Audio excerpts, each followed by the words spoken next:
Ngoja nikupitisha kidogo kuhusiana na mchezaji ambaye wamemtambulisha Simba sasa hivi. Nyamani kumewaka.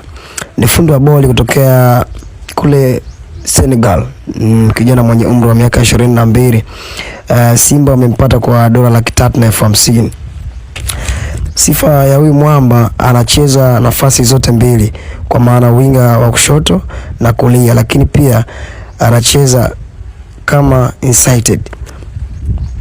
Nyota ambaye amekulia katika academy ya Valencia ya Hispania.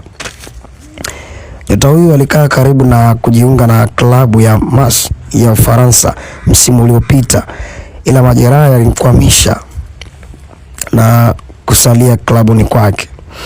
Ikumbuka alikuwa na mashindano bora katika mashindano ya CHAN kwa wachezaji wa ndani, na alichukua man of the match kwenye mchezo dhidi ya Senegal na Nigeria.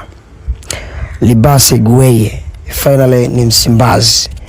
Balaa jipya Msimbazi kumenoga. Vyuma vingine vinaendelea kutajwa. Kwa hiyo kaa karibu na channel yetu ili wa kwanza kujipatia taarifa mbalimbali za kimichezo.